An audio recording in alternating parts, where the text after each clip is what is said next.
I have also had my adventures on the Atlantic, indeed. I'm happy to say Brit was a pirate. Assuming Don't that me. tell them. That is ASL for pirate. I'm almost positive.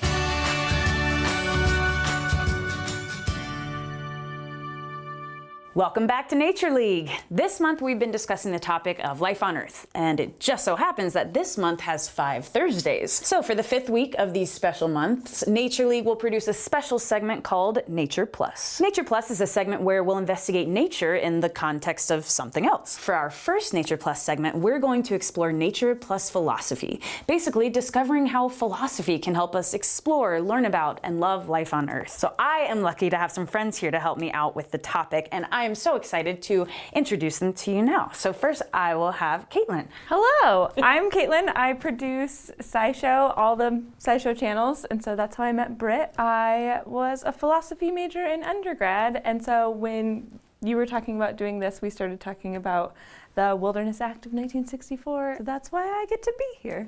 Yay! We are super lucky to have Dr. Soazig Bihan here today, and she will introduce herself. My name is Soazig Bihan. I'm a professor of philosophy at the University of Montana. I work in philosophy of science. More precisely, I worked for a long time on philosophy of physics, and recently I've changed gears to work on philosophy of ecology. So last semester, I don't know why I did this. I don't know. I'm glad that I did, but I decided to go on a new adventure.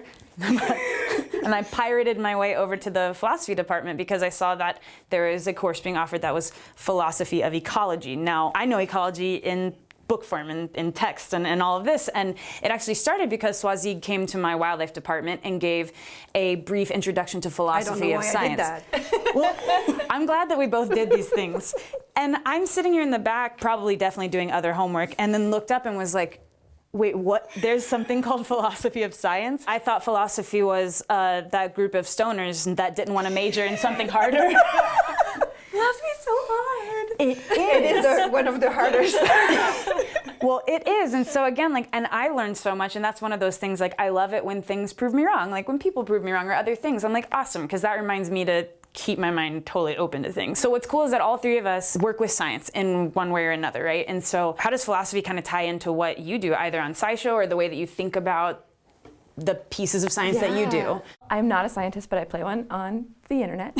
So I was doing some reading this weekend to kind of prepare for this, and just thinking through philosophy reading and putting myself back in that brain. I think everyone should be a philosophy major. No offense, but I do. No, I agree now. I think it should be required that all the wildlife and ecology and science PhD students go into a philosophy class. And then this thing happened where I remembered that PhD stands for doctorate in philosophy. So there's, yeah.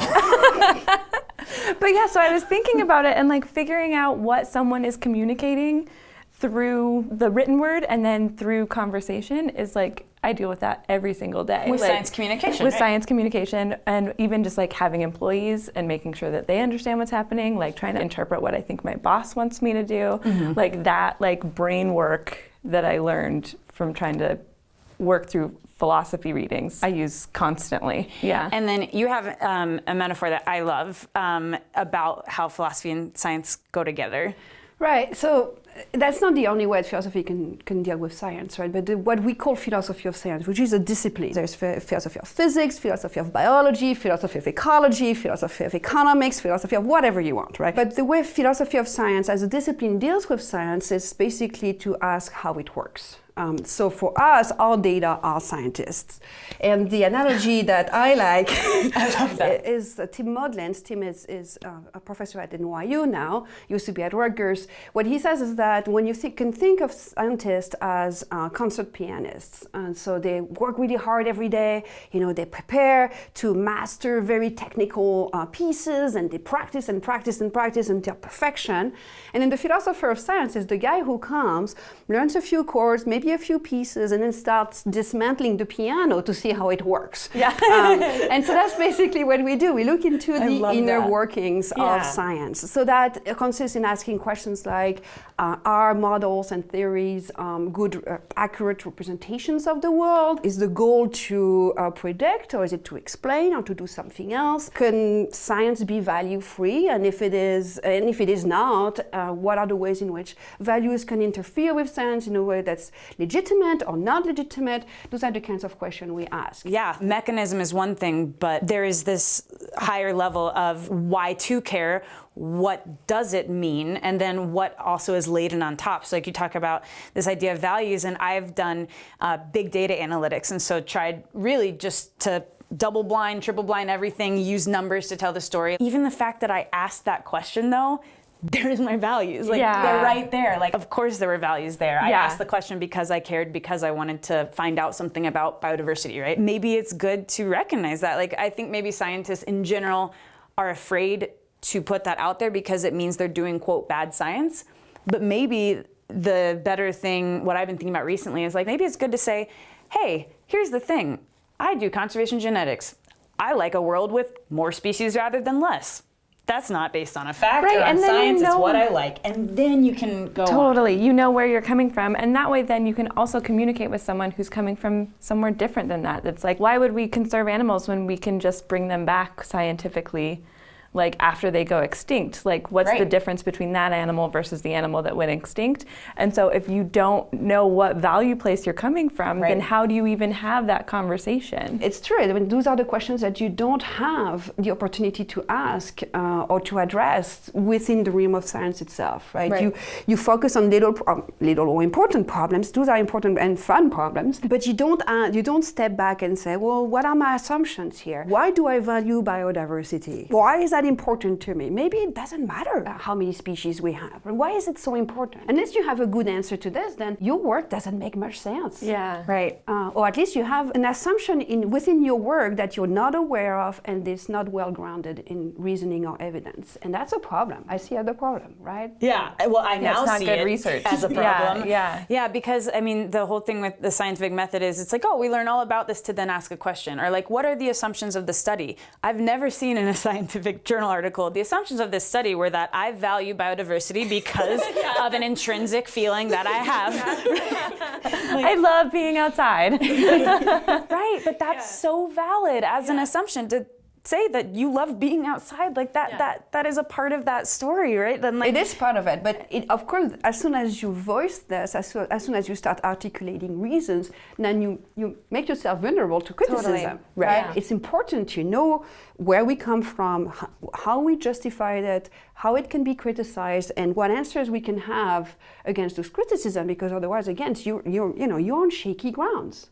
All the time. But if you are on shaky ground, you want to know that you're on shaky ground. Exactly. If you're an American-born citizen and you think national parks are intrinsically valuable, it's probably because you're an American-born citizen and you visited those parks. And like, that's a great thing, but that doesn't mean that that is the only way that things need to exist. And so once you know that, then you can stack your argument or focus your research into like why those things are important, and then talk to people about how they're important. Exactly. And like ecology is such a cool place for all this to intersect. People who do ecology have gone there instead of, say, molecular or biology, because it is complex, because it is big, because it is dirty, and it's confusing and it's all over the place. What a wonderful playground for a philosophy of science approach, philosophy of ecology, because not only do you have all of those questions on the front end, but you have the questions on the back end. And what I mean by that are the questions about application.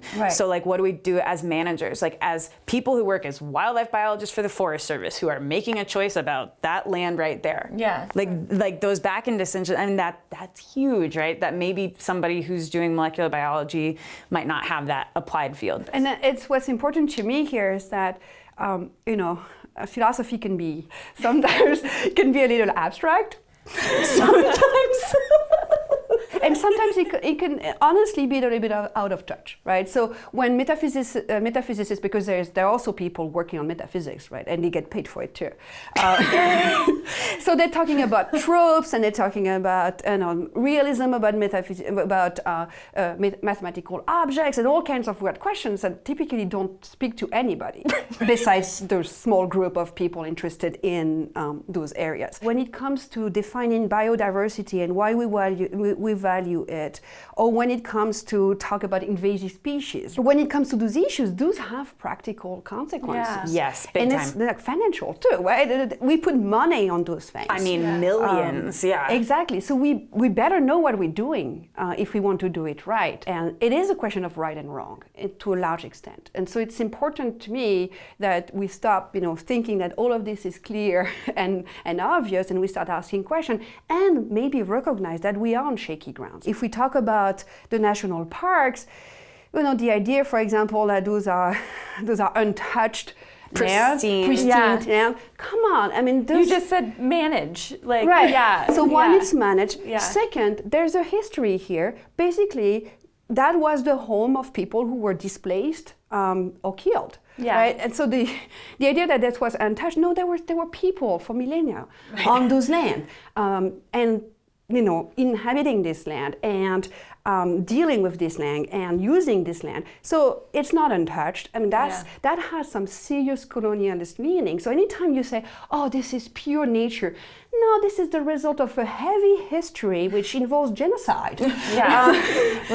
Now, that doesn't mean that we want to give up on the parks and I don't know, but at least recognize that something has happened there, which don't ignore the presence and impact of indigenous people for all those centuries and millennia, because that's just a total myth. Yeah. And I think the biggest thing here is assumptions. I think when we go through rigorous amounts of learning about a scientific topic. So for me, I'm in a PhD program right now, which means that I've spent a good amount of time getting very specifically into something. And I think the assumptions happened so long ago that they are not present. So those assumptions about invasive species or ecosystem services or biodiversity, honestly, were probably formed in 7th grade, in an intro biology class. And so subtly. And so subtly. And so here I am carrying years of assumptions that are so far back that I haven't asked those questions. Right. And I'm so thankful to be able to ask them now, even though it makes me crazy.